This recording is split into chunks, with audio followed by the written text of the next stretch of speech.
JP, o seu Jornal Pontual.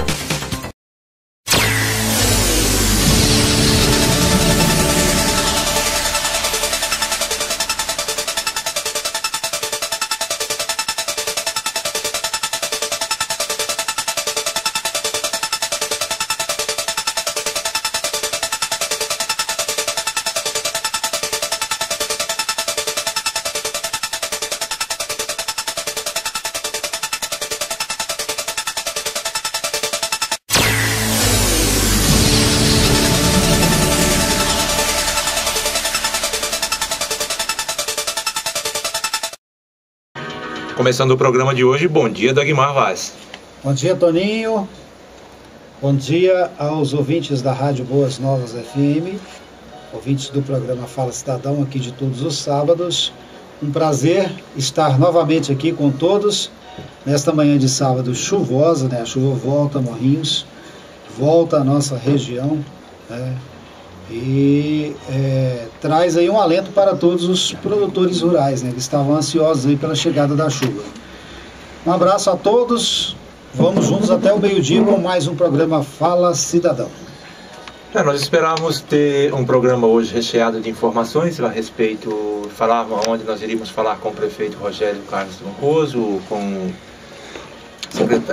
o assessor de comunicação Jailson Silva, provavelmente deve participar do programa hoje também, já que a gente estava programado para entrevistá-los no mutirão lá na Vila Nova, né? A equipe de trabalho do prefeito Rogério Troncoso trabalhou durante a semana lá e hoje iria fazer terminar o serviço, mas ainda está fazendo o recolhimento dos entulhos, só que a chuva impediu que fizesse o atendimento naquele local. A gente vai tentar falar com algum deles. O Rodocó daqui a pouquinho deve estar participando conosco também, ficou de participar do programa hoje, mas como ele tem moto, né, a gente até dá desconto para o Rodocó, porque de moto tá fácil sair de casa hoje de moto. O Cláudio chegou aqui, né, o Cláudio da TV Pontual, né, que eu insisto, escreve aí, Cláudio, deixa aí para mim, TV Pontual, porque agora eu coloquei na cabeça TV Virtual e fico com isso, todo sábado eu quero falar TV Virtual. Nosso bom dia também ao Cláudio, né, que está montando os equipamentos aqui, começando a transmissão. Hoje vai ser ao vivo, Cláudio?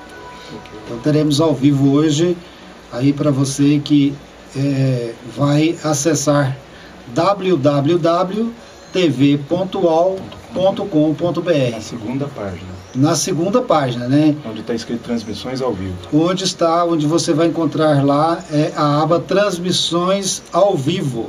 Então você entra no site e vai lá na aba de transmissões ao vivo, que você vai acompanhar o programa aqui ao vivo pela TV Pontual. E como o Toninho está colocando aí, né, fica difícil para o bom êxito, o bom andamento lá do primeiro mutirão de serviços, de infraestrutura que a prefeitura está fazendo lá no bairro Vila Nova. Mas vamos esperar, né? Vamos ver se o Rodocó faz contato com a gente e ele fala das coisas que estão acontecendo lá. Com certeza algumas coisas, como você colocou, ainda vão dar para serem feitas. E a gente vai passando aqui ao longo da programação isso para os ouvintes do programa Fala Cidadão. 10 horas e 10 minutos, 10 horas e 8 minutos, estou querendo apressar um pouquinho aqui, 10 e 8, Dagmar. O Jornal Opção solta na edição da quinzenal, ele solta a lista das principais revelações políticas do estado de Goiás em 2012. São 10 na lista dos jornais, do Jornal Opção, na avaliação dos editores do Jornal Opção, e o primeiro deles é Paulo Garcia, do PT, a revelação do ano, prefeito de Goiânia. Pois é, né? Você se lembra, o ouvinte também se lembra, que até pouco tempo atrás a grande revelação política de Goiás era o Vanderlan Cardoso, né? Então o Vanderlan era cotado aí como a principal revelação. E o quadro se inverteu, né? Tanto é que essa inversão no quadro, ela nos dá uma fotografia do processo sucessório em Goiás há 2 anos das eleições. O Vanderlan paga o preço de não ter se preocupado com a militância política. A instabilidade do Vanderlan também foi militante, né? Não ele firmou em lugar nenhum. Ele não se firmou, ele não deu conta de firmar no PMDB, ele não deu conta de firmar no PSC, entendeu? Até ele está sem... Eu tenho acompanhado ele até poucos dias, ele estava sem filiação partidária, não sei se ainda continua. Ou seja, para alguém que quer ser candidato ao governo do estado de Goiás, você vai ficar até quando sem a filiação partidária? E as notícias dão que ele está percorrendo o estado, fazendo visita aos prefeitos, aos vereadores, para já tentando essa sucessão. É público e notório também que muitas lideranças políticas que disputaram as eleições municipais foram à procura do Vanderlan, buscando apoio, sobretudo apoio financeiro, né? Nós que estamos passando por esse momento aí, desse problema do Cachoeira, né? Nós sabemos que hoje as verbas vindas das empresas, as verbas chamadas das empresas privadas, que financiam campanhas, elas estão prejudicadas em função desse problema do Cachoeira. Está todo mundo com medo de dar ajuda política, né? Isso pode até apressar a reforma partidária que está tramitando no Congresso, né? Porque na reforma partidária já se prevê o uso de verbas públicas para financiamento de campanha, que é uma coisa que eu acho uma aberração, entendeu? Uma aberração política, porque onde já se viu custear campanha política com o dinheiro do povo, né? Aí você fala assim, mas isso vai ajudar para que diminua, por exemplo, problemas como esse do Cachoeira, né? Mas de qualquer forma, você meter a mão no bolso do contribuinte para financiar a campanha é o fim do mundo. Pode-se arrumar tantas outras soluções, desde que não seja essa. Agora, os candidatos procuraram o Vanderlan, e o que a gente escuta de todo mundo é que ele realmente pisou na bola, ele não deu apoio para ninguém. Ou seja, se ele não construiu essa base para que ele pudesse, essa base política, para que ele pudesse alavancar uma candidatura, para mim, ele está alijado do processo. É aí que surge o Paulo Garcia. Mas o Paulo Garcia, ele também tem os seus problemas. E o problema maior dele é interno, é dentro do próprio PT. Porque o PT, ele está, todo mundo sabe, é um partido que está dividido em dois segmentos em Goiás. Tem um segmento que acompanha o Paulo Gomide, né? Antônio Gomide, né? Antônio Gomide de Anápolis, o prefeito de Anápolis. Esse segmento quer que o Antônio Gomide seja o candidato a governador, e tem um outro segmento que acompanha o Paulo Garcia e quer que esse candidato seja o Paulo Garcia, com o PMDB de vice. Mas todo mundo já sabe, também os meios de comunicação nos trazem todos os dias, que o Iris Rezende já está dando faniquito para ser candidato novamente. Ele está dando os pitis dele, está brigando e está fazendo de tudo para que ele seja o candidato novamente. E com a aproximação do Iris Rezende e Paulo Garcia, né, justamente isso vai trazer preocupação para os dois partidos, porque como o Iris quer ser candidato ao governo do estado mais uma vez, quer enfrentar com certeza pela última vez Marconi Perillo, Paulo Garcia também articula tudo para ser o candidato tanto do PT como do PMDB, né? Com a aproximação de Iris Rezende. E dizem que com o Maguito Vilela como vice-governador, né? E da mesma forma também chegando o Friboi, né? Friboi também se aproximando de Paulo Garcia e Iris Rezende. O Friboi é uma liderança também que é vista muito mais pelo lado empresarial, pelo lado do dinheiro, né? Vamos dizer assim, do que propriamente pelo lado político, porque o Friboi, ele não tem um histórico político, ele não tem um currículo político. Cadê o currículo político do Friboi? Dinheiro. Mesma coisa do Meirelles, né? O Meirelles também tentou essa tática em Goiás, só que não funcionou. Acabou que ele não conseguiu alavancar uma candidatura a governador e acabou desistindo do projeto. Da mesma forma eu vejo o Friboi. O Friboi, ele pode estar numa dessas chapas aí, mas ele não é o preferido. O preferido seria, do jeito que eu estou te falando, pelo lado do PT, o candidato do PT, seja ele Antônio Gomide ou seja ele Paulo Garcia, como vice do PMDB. E para o PMDB o ideal seria, para eles do PMDB, seria um candidato majoritário, né, cabeça de chapa do PMDB como vice do PT. Porque se houver um racha entre PT e PMDB e saírem duas candidaturas, aí, meu amigo, pode preparar o terno para o Marconi assumir o segundo mandato. E o segundo na pesquisa do jornal Opção não poderia deixar de ser Antônio Gomide, do PT, prefeito que foi reeleito com 90% dos votos de Anápolis, quase 90% dos votos de Anápolis, né? E quer disputar o governo do estado também. É isso que nós estávamos acabando de falar. Uma pessoa que tem uma quantidade de votos em Anápolis, né, como ele teve, né? E nessa briga interna do PT, né, vai sobrar para todo mundo. Então, esse é o momento do Partido dos Trabalhadores mostrar que tem maturidade ou não no estado de Goiás. Porque nós sabemos que o PT é forte, principalmente na região metropolitana, nas cidades que estão em volta de Goiânia. Lá o PT tem uma força muito grande, mas o PT não conseguiu irradiar, não conseguiu expandir essa força para o interior do estado. Salvo algumas exceções, o PT não tem conseguido crescer no interior do estado, justamente por causa dessas disputas internas, essa falta de se pensar mais no partido do que propriamente em projetos pessoais. Isso tem atrapalhado a vida do PT desde o início do partido. Já era para ser o maior partido do estado de Goiás, mas não é por falta de maturidade política. O terceiro aqui, Samuel Belchior, do PMDB, deputado estadual, foi eleito para presidir o PMDB e tem a missão de reorganizar o partido em 2014, que completa 16 anos sem estar à frente do governo do estado. O PMDB, ele vem de sucessivas derrotas, né? Isso pesa muito no currículo político de qualquer partido, entendeu?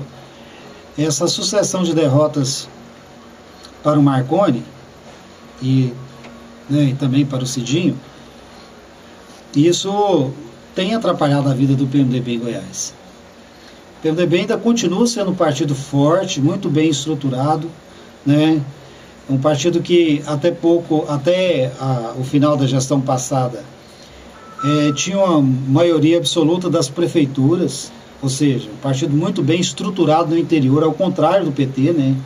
Ao contrário do PT, que não consegue expandir para o interior, o PMDB ainda tem as suas raízes bem fincadas no interior do estado e tem conseguido aí fazer prefeituras. Embora tenha diminuído um pouco, ainda é um partido muito forte no interior, mas as derrotas sucessivas têm prejudicado. E o PMDB também tem problemas de vaidade interna. Esse negócio de íris a vida inteira, íris forever, né? Isso aí é que tem atrapalhado a vida do PMDB. É por isso que o PMDB não voltou ainda para o poder em Goiás. Justamente por causa dessa teimosia de sair ou íris ou maguito, Não abre espaço, não reoxigena, não deixa novas lideranças crescerem dentro do partido, e isso vai prejudicando os objetivos partidários e vai adiando cada vez mais esse retorno.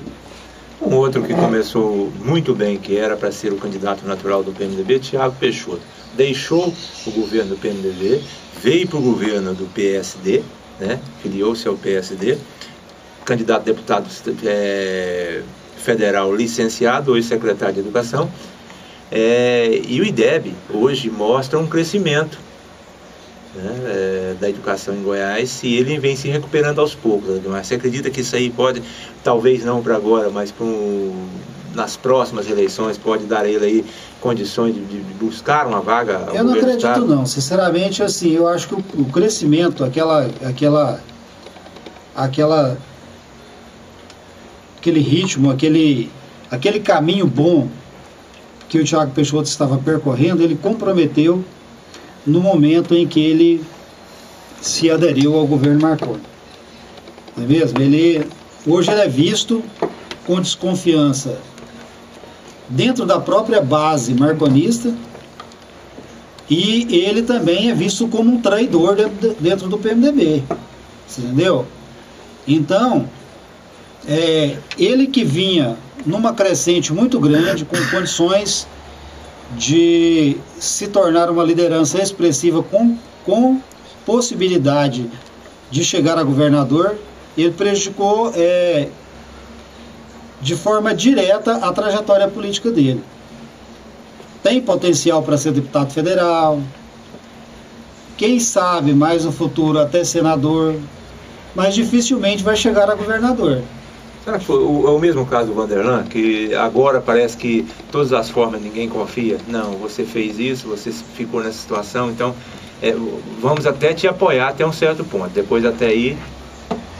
O problema do Vanderlan me parece ser um problema pessoal, sabe? Um problema de foro íntimo, um problema... assim, eu vejo o Vanderlan, eu até acompanhei um artigo do Elvésio, que ele escreve no Diário da Manhã, de uns dias atrás, eu não me lembro bem o dia, em que ele faz essa análise do Vanderlan como político. Na verdade, o Vanderlan é um empresário bem sucedido, que se deu bem, que cresceu e que tem essa vaidadezinha de se tornar governador. Você entendeu? Ele quer brincar de ser governador assim, entre aspas, né? Vamos usar essa expressão aqui. Mas ele não consegue se organizar politicamente para se tornar uma liderança com condições de disputar um governo do Estado. Ele não consegue criar uma história, uma base de sustentação política para que eles queiram alguma coisa na política. Ou seja, ele acha assim, a impressão que passa para a gente que analisa por fora, é que ele acha que a qualquer momento, devido à situação empresarial dele, ao dinheiro, que ele vai conseguir ajeitar a coisa com todo mundo e conseguir sair candidato. Eu acho que o Vanderlan já malogrou na carreira política dele. E o quinto, nesse patamar de revelações aí que o jornal Opção divulga, é Vilmonte Cruvinel, vereador de Goiânia, mais bem votado da história de Goiânia, né? Um jovem articulado, que amplo conhecimento jurídico e provavelmente deve vir se candidatar a deputado estadual ou deputado federal pelo estado de Goiás. Vilmonte Cruvinel poderia, sim, também, com certeza, ser considerado uma revelação da política em Goiânia. Isso, e assim, igual você falou, com potencial para deputado federal, né? Penso que se candidatar a deputado federal, poderá conseguir se eleger.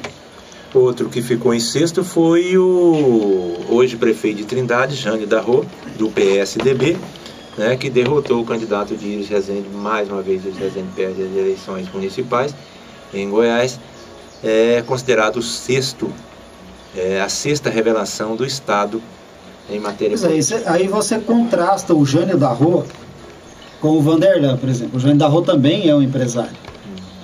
Empresário do ramo de confecções. Aí você vê que é totalmente diferente quando o cara tem um foco, você entendeu? Porque esse daí tem foco, você entendeu?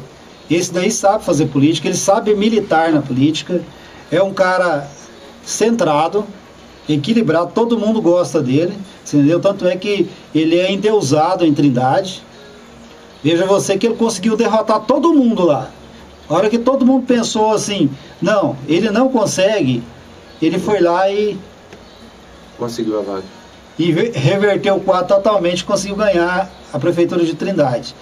Esse cara aí, vocês podem anotar, esse cara tem bagagem, é o político de bagagem, ele vai chegar muito à frente, viu? Anota esse nome, Jânio Darro.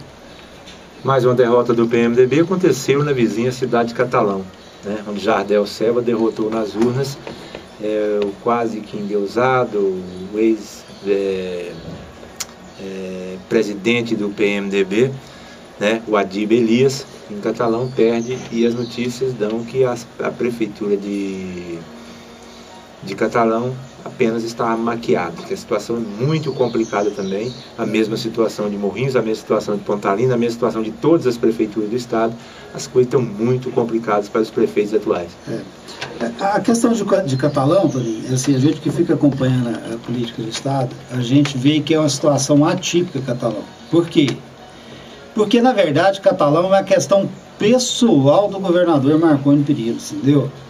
É uma questão pessoal. O governador foi muito afrontado lá, entendeu? Ele foi muito afrontado em Catalão. Ele passou por momentos vexatórios lá, entendeu? De ser vaiado, assim, do pessoal do Velomar armar situações para vaiar o governador, para ser ostensivo, para ser agressivo com o governador, né? Então aquilo lá virou uma questão pessoal do Marconi. Era questão pessoal do Marconi ganhar a eleição em Catalão. Tanto é que ele abriu mão de ter o Jardel Seba na Assembleia, né, que é um dos parlamentares que dá mais sustentação, uma das mentes mais brilhantes da base governista na Assembleia, para que ele fosse disputar a prefeitura de Catalão. Por quê? Porque o Marconi era questão pessoal do Marconi ganhar em Catalão. E você toca num assunto interessante, porque quando a gente lê os jornais, esses dias a gente estava lendo o Jornal Popular e ele mostrava um gráfico da opinião popular hoje, onde caía de produção, onde caía o governo Marconi, onde caía o governo Dilma, né? Então os governos, o governo do Paulo Garcia. Então, há essa dificuldade. E quando a gente dá essa notícia, quando a gente comenta essa notícia, que o Marconi emplaca numa cidade como Catalão, praticamente fez o Jardel ali em Catalão, apesar das pessoas gostarem muito do Jardel ali, mas era muito difícil acontecer isso, né?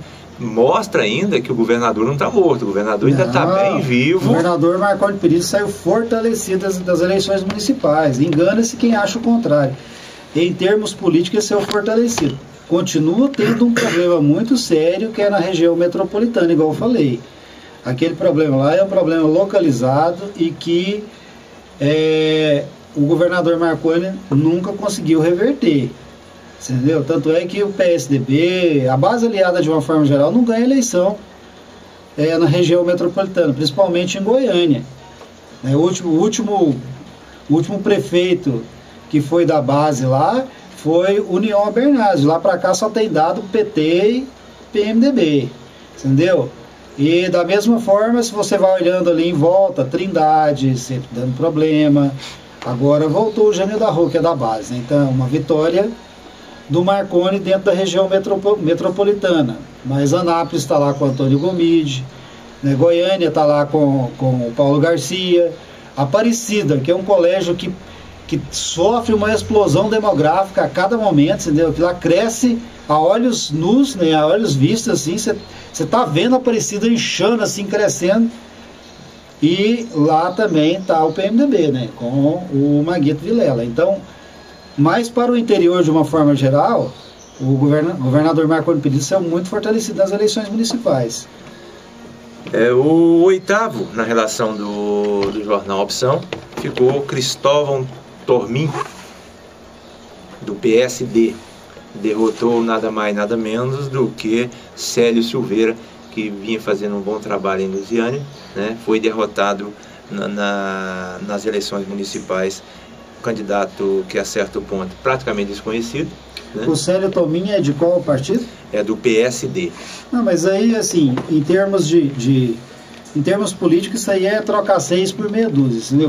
Politicamente, para mexer no tabuleiro da política, não mexe, não. Por quê? Porque o PSD é um partido da base do Marconi também.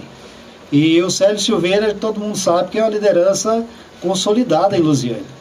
Célio Silveira vai ser deputado federal. Você pode anotar o que eu estou te falando aqui, ó. Célio Silveira é um dos deputados federais eleitos na próxima eleição.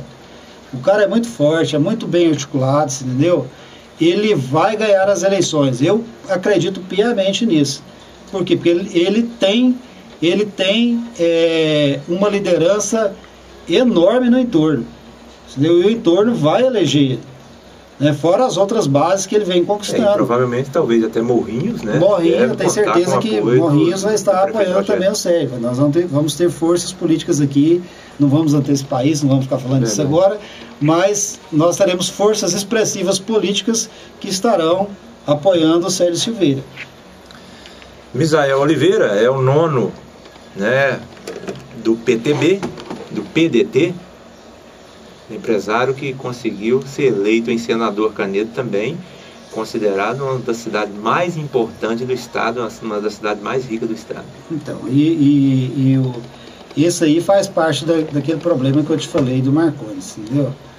Porque o PDT é um partido, ninguém sabe para onde que isso vai. Um dia está de um lado, outro dia está do outro, entendeu? Uma hora está do lado da base, outra hora já mudou de lado, entendeu? O PDT é sempre uma incógnita, é um partido que tem uma expressão política em Goiás, né? Ele sempre tem deputados estaduais, né? A Isaura Lemos é a principal liderança dentro do partido. Aí agora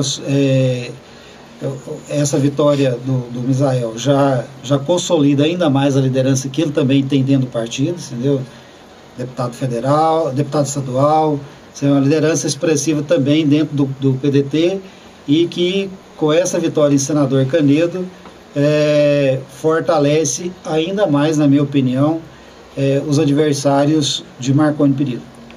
O último, 10º aqui, é o Agenor Mariano, que é o vice-prefeito de Goiânia.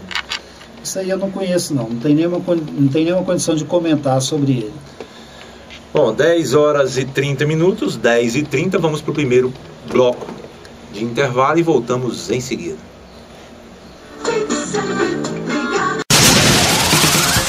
JP, o seu Jornal Pontual.